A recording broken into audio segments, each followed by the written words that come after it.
महनूर ने कहा कि मुमताज़ ने मुझे आगे फैसलाबाद में किसी के हाथ बेच दिया। तो वहाँ से महनूर के अलावा 2 और लड़कियाँ मिली जिन्होंने बताया कि हमें भी मुमताज़ बीबी ने यहाँ पे भिजवाया। मुमताज़ ने जब महनूर को यहाँ छोड़ा था फैसलाबाद में, तो उस वक्त भी उसने 1.5 लाख एडवांस दिया था। बिस्मिल्लाहिर्रहमानिर्रहीम, अस्सलाम वालेकुम नाजरीन, मैं हूँ आपका मेज़बान मोहतसिम नज़ीर और आप देख रहे हैं PSBKG डिजिटल। नाजरीन, इस वक्त हम मौजूद हैं कोतवाली स्टेशन में, जहाँ पंजाब पुलिस ने एक ऐसे गिरोह को गिरफ्तार किया है जो खूबसूरत लड़कियों को लालच देकर उनसे जिस्म फरोशी का काम करवाते थे। गिरोह की सरगना से कितनी लड़कियाँ बरामद हुई और इस गिरोह को किस तरह गिरफ्तार किया गया, आइए अंदर चलते हैं और DSP तौकीर अंजुम से ये सारी कहानी जानते हैं। आइए मेरे साथ। ख़वातीन की खबर किस तरह मिली और आप किस तरह मौका वारदात पे पहुँचे? बिस्मिल्लाहिर्रहमानिर्रहीम। जैसा कि आप जानते हैं, OCU जो है उसके पास डायरेक्ट FIR दर्ज नहीं होती। FIR दर्ज थाने में होती है और थाने से इन्वेस्टिगेशन के पास चली जाती है।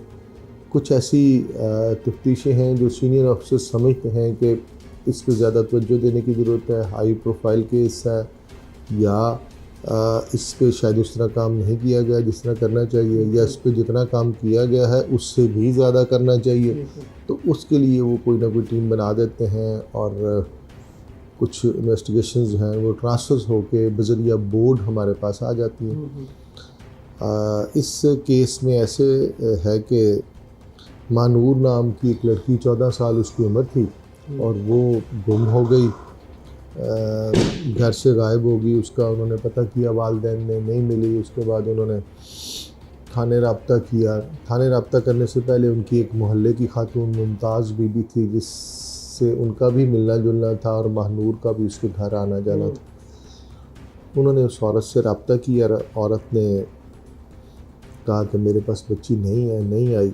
कुछ दिन के बाद फिर वो वहाँ पे गए। उन्हें कुछ शक था, बल्कि उन्हें यकीन था कि इसी के पास आती है बेटी माँ। कुछ दिन के बाद उसने कहा आई थी मेरे पास, लेकिन हाँ, सुबह 9 बजे वो कुछ चीज़ बाज़ार से लेनी थी तो निकली है, वापस नहीं आई।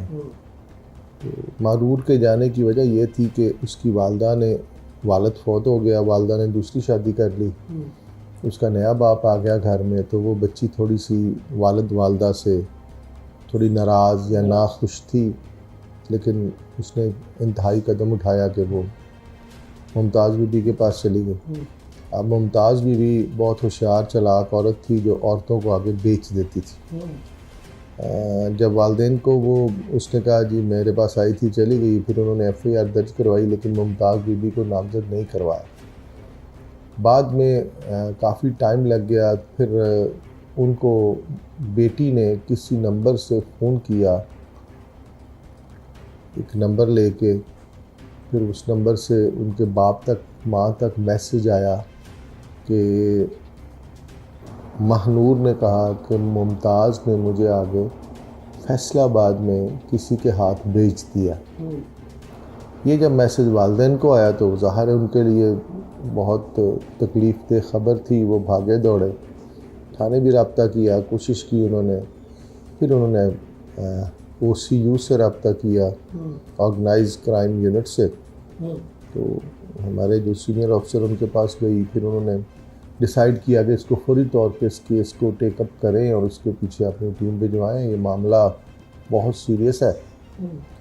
इस सिलसिले में हमारी ड्यूटी लगाई गई, हमने इस पर काम शुरू कर दिया।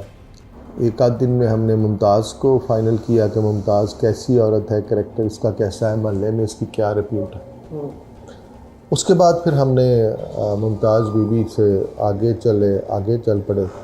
जब हम आगे गए तो मुमताज़ बीबी को पकड़ के उसकी इन्वेस्टिगेशन की तो उसने बताया कि मेरे पास वो लड़की आई थी, लेकिन वो मेरे पास से चली गई और फैसलाबाद में चली गई है, मैंने नहीं बेची है वो। फिर हमने उस नंबर से जिससे मानूर ने रब्ता किया था, वहाँ से उसकी लोकेशन वगैरह लेके वो घर ट्रेस किया फैसलाबाद में। वहाँ पे जाके जब रेड किया तो वहाँ से मानूर के अलावा 2 और लड़कियाँ मिली जिन्होंने बताया कि हमें भी मुमताज़ बीबी ने यहाँ पे भिजवाया। और यहाँ एक जो है शख्स जिसके पास हम काम करती हैं हमसे जिस्म फरोशी करवाता है और कुछ पैसे वो खुद रखता है और आधे पैसे जो है वो मुमताज़ को भेजता है। मुमताज़ ने जब महनूर को यहाँ छोड़ा था फैसलाबाद में तो उस वक्त भी उसने 1.5 लाख एडवांस लिया था और तकरीबन 50,000 से लेकर 1 लाख रुपए तक एक लड़की का माहाना मुमताज़ बीबी वसूल करती रही है, जो उसके बैंक के थ्रू उसको पेमेंट्स आती रही। फिर वो मज़ीद 2 लड़कियों के घरों में भी रब्ता किया। इस तरह उसको मुमताज़ को बाकायदा गिरफ़्तार करके कोर्ट में पेश किया, उसका रिमांड लिया और दीगर जो चीज़ें हैं उसमें वो। सर कितने अरसे से मुमताज़ ये काम कर रही थी और इन 3 लड़कियों के अलावा और भी लड़कियां थी जहाँ से आपने? हमारी इन्वेस्टिगेशन में ये 3 ही लड़कियाँ साबित हुई हैं। इसके अलावा मुमताज़ जो है वो अपने घर में इन लड़कियों से भी ये काम करवाती रही जब वो लड़कियाँ इसके घर आती थी। इसके अलावा मुमताज़ ने अपने घर में ऊपर वाले पोर्शन में एक कमरा रखा हुआ था, तो वहाँ पे लोग आते थे तो घंटे 2-3 घंटे के लिए उनको वो कमरा किराए पे दे देती थी। जब महनूर से आपकी बात हुई है, आपने बताया कि वो पहले भी आती जाती थी, तो उस वक्त भी यहाँ पर उससे वो काम करवाया जाता था महनूर से, क्योंकि आपने बताया कि वो गुज़िश्ता चंद माह से मुमताज़ के घर बहुत ज़्यादा आ जा रही थी। जब पहले आना जाना था उस वक्त मुमताज़ बीबी इनके घर के करीब रहती थी, उस वक्त उन्होंने उससे ऐसा कोई काम नहीं करवाया था। फिर मुमताज़ ने वहाँ से घर चेंज कर लिया, थोड़ा दूर चली गई। वहाँ पे कुछ दिन महनूर उसके पास रही, लेकिन उसने महनूर को वो साबित नहीं होने दिया, पता नहीं चलने दिया कि उसका असल काम क्या है। फिर एक दफ़ा उसने महनूर को समझाया कि तुम्हें मैं फैसलाबाद ले जाती हूँ, वहाँ पे एक खातून है जिसका बहुत बड़ा पार्लर है, उससे तुम पार्लर का काम सीख के अपना पार्लर बनाओगी, इस तरह तुम्हारा रोज़गार शुरू हो जाएगा। तो मुमताज़ से जब इन्वेस्टिगेशन की गई है तो उन्होंने अपना जुर्म कबूल किया है? जी, जुर्म मुमताज़ असल में बेसिकली एक ढीठ किस्म की औरत है, बड़ी जालिम औरत है। बजाय इसके कि वो अपने गुनाहों पे शर्मिंदा नादिम हो और अल्लाह ताला से तौबा करे, वो बड़ी ढटाई से जेल चली गई।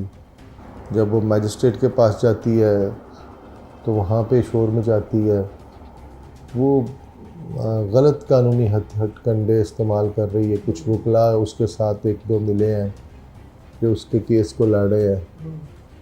वो कभी कहते हैं कि जी इसका मेडिकल करवाया जाए, इसको मारा है पुलिस ने, कभी कहते हैं जी इसका घर राब्ता नहीं हुआ, इसका घर राब्ता, मतलब मुख्तलिफ़ तरीक़ों से पुलिस के लिए हरासमेंट का बायस बन रहे हैं कि हम पुलिस के ख़िलाफ़ एप्लीकेशंस देंगे तो कम से कम पुलिस हमारे ख़िलाफ़ सख्त कार्रवाई नहीं करेगी। तो सर मुमताज़ के ख़िलाफ़ क्या कानूनी चाराजोई की जाएगी? 365B का पर्चा नवा कोर्ट में दर्ज हुआ, जिसमें महनूर गई थी, वो गिरफ़्तार हो गई उसमें। उसके अलावा उसके ऊपर 368 एक सेक्शन है, 377A है, 371A और 371B है।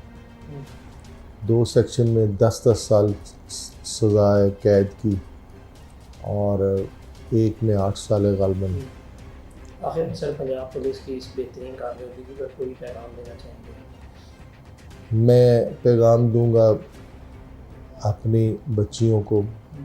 ये जो बच्चियां 14, 15, 16, 17 साल की उम्र में फ़ोन पे लड़कों से रब्ते करती हैं, इंटरनेट पे फेसबुक पे दोस्तियां कर लेती हैं, ना वो उसको जानती होती हैं लड़के को, ना उसके घर वालों का पता होता है, ना उसके किसी बैकग्राउंड का पता होता है कि वो चोर है, डाकू है, लुटेरा है, कातिल है। वो उसकी शक्ल देख के, उसकी बातें सुन के उससे दोस्ती कर लेती हैं, उससे मोहब्बत कर बैठती हैं। हमारे पास पिछले एक साल में 3-4 केसेस ऐसे आए हैं जिनमें लड़की लड़के से जब बात करती है, उससे अंडरस्टैंडिंग डेवलप करती है, उसके बाद अपना घर, माँ बाप जिसने उसको पैदा किया है, पाला है, पढ़ाया लिखाया, यहाँ तक पहुँचाया है, जो अपने मुंह का निवाला छोड़ के इसके मुंह में वो निवाला डालते रहे हैं, जो वालिद सुबह से रात तक मेहनत मजदूरी करके इनके लिए रोटी इकट्ठी करके लाता है, जो माँ लोगों के घरों में काम करके, लोगों के बर्तन धो के, लोगों के कपड़े धो के इन बच्चियों के लिए इनको काम नहीं करने देती, खुद काम करती है माँ। वो वालिदैन, इस तरह के वालिदैन जो अपना खून पसीना दे के अपनी औलाद को, तकरीबन सारे वालिदैन इसी तरह कर रहे होते हैं, अपनी औलाद के लिए करते हैं, उन वालिदैन को छोड़ के ये लड़कियां घर से चली जाती हैं। और इस तरह की लड़कियों का अंजाम यही होता है जो मैंने आपको स्टोरी सुनाई। और मोस्टली जो 2-4 वाक़यात मैंने बताया पिछले दिनों हुए हैं, लड़की अपने दोस्त के साथ, एक लड़की गुजरांवाला, इनमें भी एक लड़की मुस्कान है, इन 3 लड़कियों में आज से 4 साल पहले वो अपने एक दोस्त के साथ गुजरांवाला से भागी और लाहौर आ गई। लड़का लाहौर का था कोई, उससे आके मिली, लड़के ने उसको 2 दिन अपने साथ रखा, उससे नाजायज़ तल्लुकात इस्तेमाल किए। 2 दिन के बाद वो उसको लेके इस आंटी के पास चला गया, मुमताज़ के पास, और वहाँ छोड़ के ख़ुद गायब हो गया। अब ना मुमताज़ के पास उसका कोई एड्रेस है, ना उस लड़की मुस्कान के पास उसका कोई एड्रेस है। और फिर बाद में जब लड़कियां 2-3 दिन किसी लड़के के साथ रह लेती हैं तो वो ना वापस अपने घर जाने के काबिल रहती हैं, ठीक है, और ना माशरे में वो लड़के उनको इस्तेमाल करते हैं और छोड़ के चले जाते हैं। फिर ना वो माशरे में कोई इनको कबूल करता है। आखिरकार धक्के खाने के बाद वो इस तरह के मकाम पे पहुंच जाती हैं कि उनको इस हद तक जाना पड़ता है, उनकी ज़िंदगी तबाह हो जाती है, उनकी आखिरत तबाह हो जाती है, वो दीन दुनिया दोनों से दूर होती हैं, वो ईमान से दूर होती हैं, वो इस्लाम से दूर हो जाती हैं, मज़हब से दूर हो जाती हैं। आखिरत में बड़ा सख्त अज़ाब है ऐसे लोगों के लिए, और दुनिया में तो वो है ही। आखिर में एक चीज़ और बता दीजिएगा कि जो आपने भी मुस्कान का बताया है, उसमें भी जो लड़का है लाहौर का था, उसने मुमताज़ को वो मुस्कान बेची थी या वैसे ही छोड़ के चला गया? जी नहीं, लड़के ने अपनी जान छुड़वाई थी। मुस्कान उसके पास आई, 2 दिन रही, उसके बाद उसको जान छुड़वाई, उसको एक जगह छोड़ दिया। आगे से दाता दरबार से इसको मुस्कान अकेली रह गई, लड़का गायब हो गया। वहाँ पे मुमताज़ बीबी मिली, उसने उसको कहानी सुनाई कि मैं तुम्हें ले जाती हूँ। उसके पास और कोई जगह नहीं थी जाने की, वो उसके साथ चली। आगे शुरू में उसने मज़ामत की कि मैं गलत काम नहीं करूँगी, आहिस्ता आहिस्ता उसको करना पड़ा। जी नाजरीन, आपने तमाम तर कहानी DSP तौकीर अंजुम की ज़बानी सुनी कि किस तरह मुमताज़ नामी औरत खूबसूरत लड़कियों को काम का मुख्तलिफ़ किस्म के झांसे देकर उनसे जिस्म फरोशी का काम करवाती थी। आपसे भी गुजारिश है कि अपनी बेटियों की हिफाजत करें, वो किससे मिल रही हैं, कहाँ जा रही हैं, क्या कर रही हैं, उन पर पूरी नज़र रखें। अब तक के लिए इतना ही। अपने मेज़बान को दीजिए इजाज़त। अल्लाह निगहबान।